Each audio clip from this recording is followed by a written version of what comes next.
Whoops. I'm not even going to start that again. It's been one of those weeks wearing my mask and don't even realize it.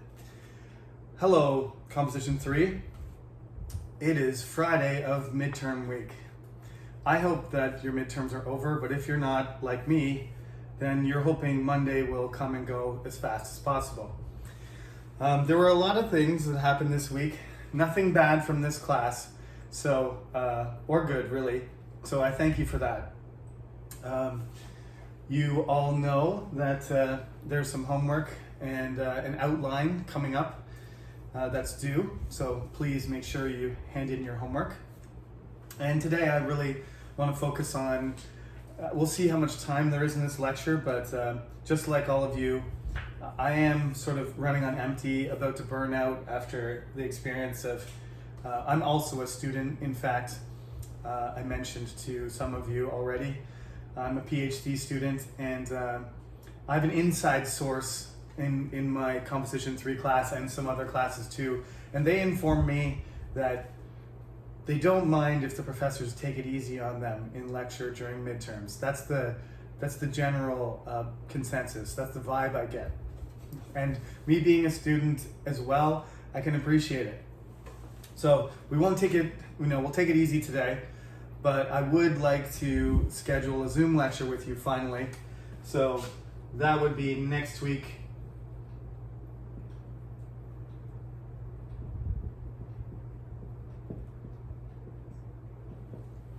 Week 11.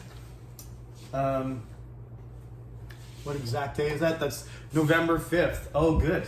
Those of you who took my British and American culture class, remember the 5th of November, right? Guy Fawkes Day. So don't forget, the 5th of November, we have a Zoom lecture, and we'll do that. Our class is the 12 o'clock class, isn't it? I believe. I gotta check my attendance. Hold on. This is actually gonna be like a real class where I can't find my stuff. That's Composition 2. See, it's just like you're in here in this class with me. Those of you who started as freshmen and never had class with me, this is what you're missing. You're missing the disorganized professor who doesn't know exactly what day his classes are supposed to be on. The only reason I have to check though is because I'm online. Otherwise I'd be in the classroom right now. So let's have the Zoom lecture at 1 o'clock. Okay, I'll put it up on the notice board and we'll do that lecture at 1 o'clock, and there'll be no recorded lecture that week. It'll be fun. It'll be different. You might have to talk. That would be strange.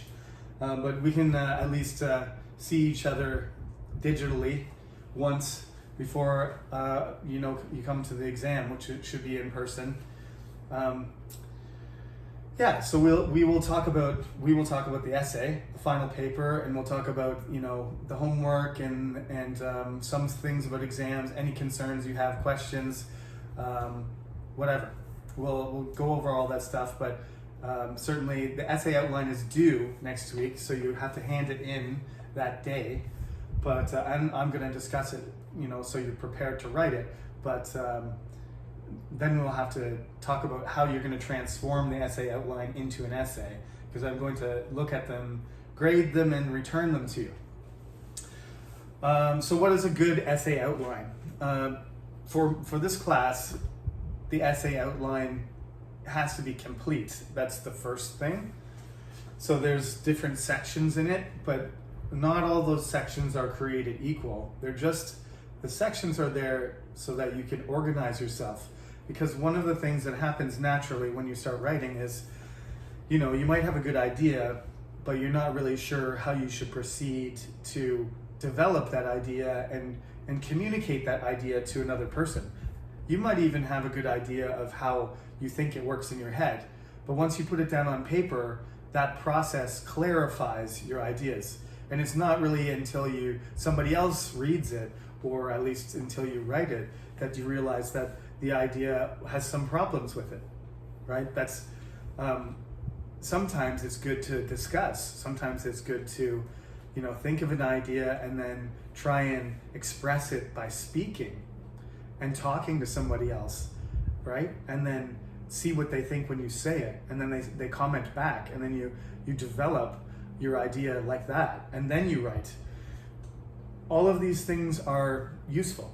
All of these things, brainstorming, discussion, debate, pre-writing, lists, essay outlines, these are all things that can improve the quality of your writing. What we want really is a final product. We want, in English, what we call drafting. We want a final draft that is polished and developed as improved as possible. So, I didn't do outlines a lot of the time when I was in university, and I regret it.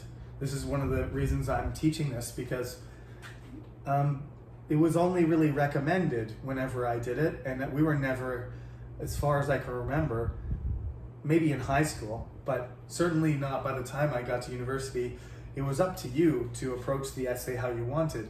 In English literature in Canada, they assume that you already have writing skills, and if you want more writing skills, you go to a workshop, right? The English literature professors, it's not their job to personally coach you in your writing. You just test yourself and your essay skills, and they give you feedback, and then through that process of, independent development, you improve or you don't. I don't know if that's the best way. It's probably not, but there's only so much, time and energy a professor can give towards these things. And that's why we have composition classes, is because I'm supposed to be giving you, exercises and advice and strategies to improve your writing, so that especially if you're an English major, but it doesn't matter if you're doing any formal writing in science or engineering or business or what have you, that you have the technical writing skills you need. So outline is always good. If you're doing a scientific experiment, you all know it goes hypothesis, materials, method, experiment, results, analysis, conclusion. I can't even remember the steps properly because I didn't do science since I was a freshman. But there is a system, there is an organization. So we have to do the same thing.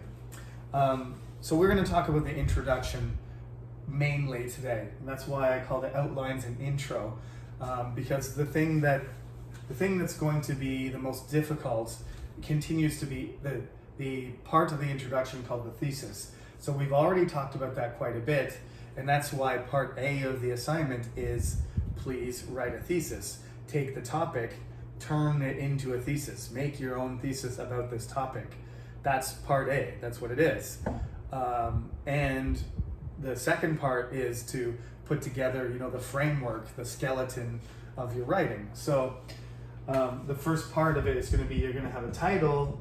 Of course, you got to think of a title. So let's talk about titles first. Sometimes I skip talking about titles because, what is a catchy title worth? But any good paper has a title, and it seems like if you don't have a good title, then you don't have a good paper. It's just one of those things you shouldn't get stressed out about. So there's a few rules about a title. A title shouldn't have punctuation. It shouldn't be a complete sentence. It should basically just be, a specific phrase that is closely related to your topic. Okay? So it can be a handful of words. It can be as many as 10 words. That's pretty long though.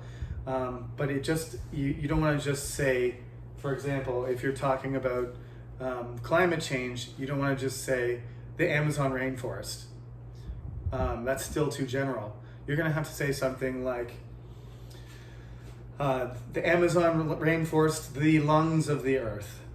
Something like that. I'm not saying that's a perfect title or anything, but that gets a little bit more specific, and it's clearly you're going to be talking about, by the metaphor of the title, you can surmise that the person who's writing the paper is going to write about, the Amazon's ability to absorb carbon, and the fact that every time we burn it, we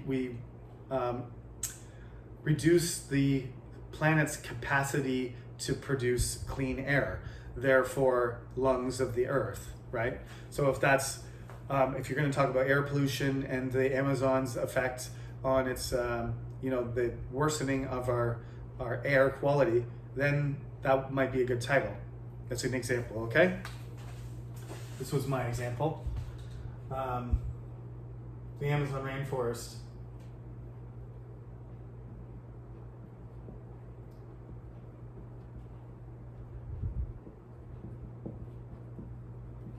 So I'm gonna put just, I said don't put any punctuation, but a colon is allowed. This is kind of like making a subtitle or making like a duality in your title. So I'm gonna call it the lungs of the earth.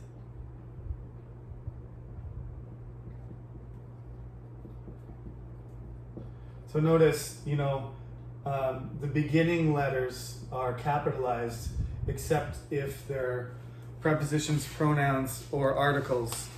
But the first letter is always capitalized. And I actually never really thought about this, but I mean, it's a convention.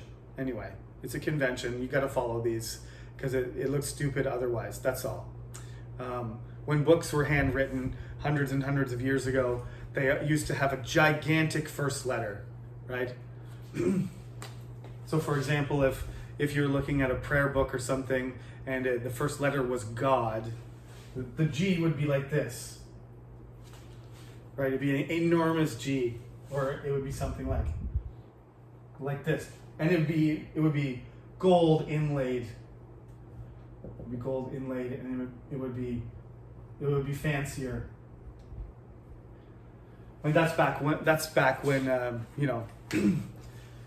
people were better artists than me, and handwriting was an art form. It was a really, really developed skill, and those books are beautiful pieces they're cultural treasures.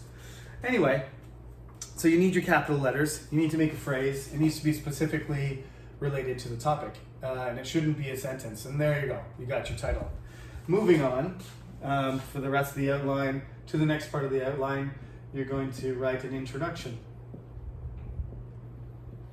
And this is where, the relationship changes in the type of paragraph that you make. So an introductory paragraph is different than a paragraph that's written by itself because it doesn't have its own topic sentence and concluding sentence. In fact, the introduction is kind of like an inverted situation where you're going to go from a general situation to a specific. So you're going to take some sort of way of introducing, a way of approaching the topic that reveals to the reader what you're going to slowly, quickly, I guess. Quickly because it's only one paragraph, but gently, you want to introduce the topic. So you want to catch the interest. It's something, in stories we call it a hook, or a attention grabber, or something like that. And this really, I tell my students, I always thought essays are really boring because there's a limited amount of creativity, like they don't allow you to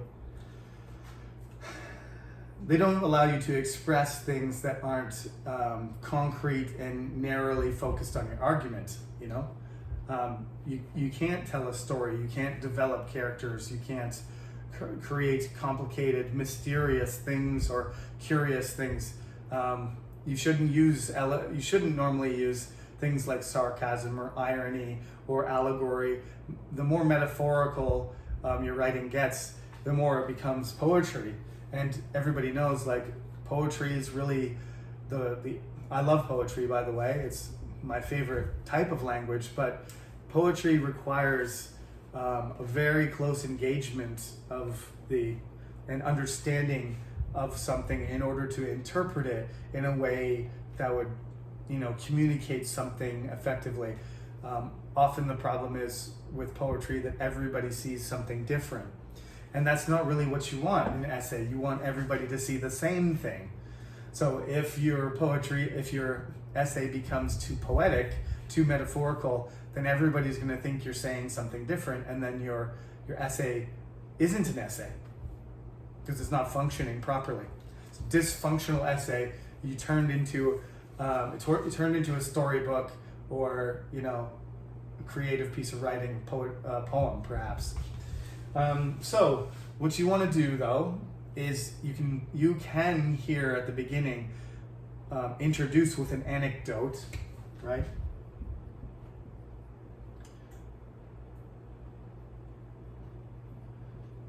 So you can start with a little story, something personal at the beginning. You can use a quotation from a famous person. I started an article once with a quotation from Sherlock Holmes. As long as it's relevant to your topic. If it's just your favorite quote, your quote of the day or something, it doesn't belong there. But if the quote really is going to lead us towards your specific argument, then a good quote is like, oh yeah, I recognize, everybody knows Sherlock Holmes. I wonder why this essay starts with Sherlock Holmes. Are you more curious now or less? If you hate essays, you're probably not going to be interested anyway.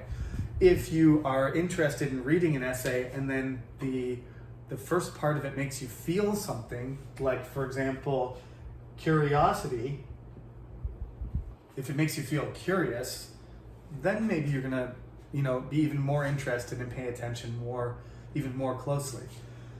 You can use other ways of emphasis, right? You can say something that's a current event, or you can say something that was really important in history, something historic, right? You can start with something that's a variety of things. You can start with something that's tragic, or you can use humor. Now, some of these things are not going to be appropriate, right? It depends on if you're talking about climate change and you're talking about the possibility of mass extinction of animals, probably a tragic, hook might be, attention grabber might be a good idea, but a humorous one would not, right? If you're trying to talk about something that's really a serious topic, but you're trying to attract people who are less likely to read something serious, you might use humor. You might use humor to widen your audience. But I always say to the students, it's the same thing when you're teaching or you're in a job interview or you're even talking to your coworker or your boss or your colleague, is if you use humor and you use it successfully, it gives you an advantage because you're entertaining people and socializing, and people might even think, well, that was a really creative or intelligent joke. But if it goes wrong, it can backfire and makes things worse, and it can offend people, and it can make people think that you're not serious, which is something of a risk. Sometimes people think that just because you like humor, you're a bit of a joker and you're not serious. I think Shakespeare would be disappointed if people thought whenever he told a joke that meant he was an idiot. That's why he has specific characters that are idiots, but they're not as stupid as you think. Sometimes those fools are smarter than some of the other important characters in the play. So it's clearly meant to be humorous, but also not to be stupid or too serious. Or maybe it can be a vehicle for talking about something serious. These things are all possible. But in an essay, be careful of that. You're not supposed to write a funny essay. Okay? So it should be a sort of a serious paper. It's difficult to transition from humor into seriousness. But all of these other ones probably work. Personal anecdotes are the same thing. The story you tell that has a personal element, is an element of your personal point of view or somebody else's personal story. If that story is relevant and powerful and well connected to the topic, then it's good. And if it's not, then it's going to distract, not focus. So that's the thing. It's got to get the attention of the reader, and then it's got to focus what you're saying on the argument, which comes at the end of the paragraph. So no topic sentence needed. Once you finish that introductory paragraph, you then turn around and write a body paragraph, which has to have its own topic sentence that's connected to the introductory paragraph, the thesis statement, and it has to have its own concluding sentence, which transitions to the next paragraph. So no matter how many body paragraphs you have, 1, 3, 5, 8, each body paragraph has to have a connection between themselves, between the other body paragraphs, and it needs a connection back to the thesis statement at the beginning. That's why we call this organized, because these things are they're like organs in a body. That's where the words come from. We use, Aristotle's organic model of writing. That's how he calls it poetics, actually, but it doesn't matter. Things should be put together so that they work together. Functionally natural. I don't have a hand sticking out the middle of my back because that's not where it's supposed to be. That's deformed. It's out of the natural form. Now, it may be true that having a hand on my back might be useful for some things. I don't know. I might be able to grab something. I could write, actually this might be very useful. I could write on the board with my extra hand on my back while I was talking to you without, having to turn around. That would be awesome. But you know what I mean. That's a thing that's not functional in the normal sense, so it's unnecessary, and so Aristotle thinks we should remove it.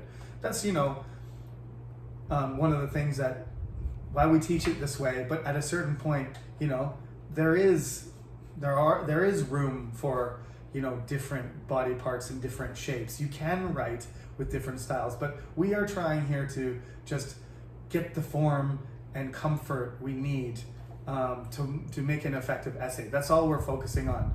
So although in even more advanced writing classes you could get experimental, no hands on your back, no extra fingers this time, okay? Only one head. So let's just keep it organic and use the metaphor the way I keep saying Aristoteles. That's Korea's fault. Aristotle. In Korea, he's known as Aristoteles, okay? So just for you Korean students, but in the West, the English-speaking West, we say Aristotle. Okay. So you need to, for the purpose of the outline, you can see, I'm not expecting a lot. I'm just looking for attention grabber concept. It needs to be, need to think of an idea, and then you need to kind of be more specific about what you're going to use. Like, give me the quote, or give me the general idea of the anecdote, or tell me how you're going to emphasize, or what is the tragic, element that you're going to introduce. Then give me your thesis, which should be already done from part A. So you just stick the thesis in that part. Then you do the body paragraphs, and so I want basically a topic sentence for each body paragraph, and then I want some points of support. That would be facts, statistics, examples, details, logical observations, various things that will support your main argument. And then the conclusion, after you do those body paragraphs, you may have 1, 2, 3, 4 body paragraphs, your choice. And then at the end, you're going to write a conclusion. And essentially, the conclusion is just going to be, I'm not going to emphasize this too much, but basically you just come back to the main idea again. And you just say, okay, this is why I said at the beginning of my paper, you don't have to say it that way, just say, in conclusion, or in summary, or that is why it's so important for us to focus on the Amazon rainforest, as it is the largest supplier of oxygen we have on the earth. Some people think that if we don't take care of the Amazon and we lose that capacity to absorb carbon from the atmosphere, trap carbon and produce oxygen, that will be the tipping point that destroys the world. Something like that, you know, an application, a prediction, right? You can always just conclude, this is the end, this is what I said, restate, summarize, okay? Like I just said, application, importance,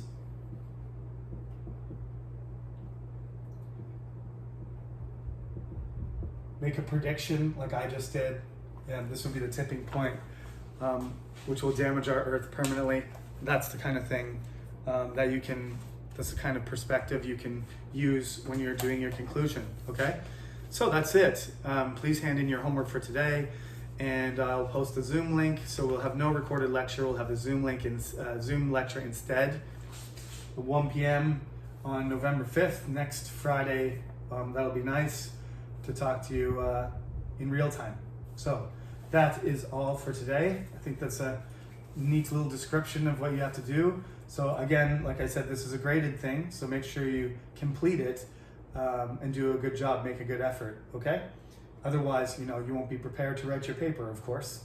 So it's a sunny day, and the weather is supposed to be nice this weekend, so whether or not you have your midterms to go, have a great weekend, enjoy the weather, and I'll see you next Friday.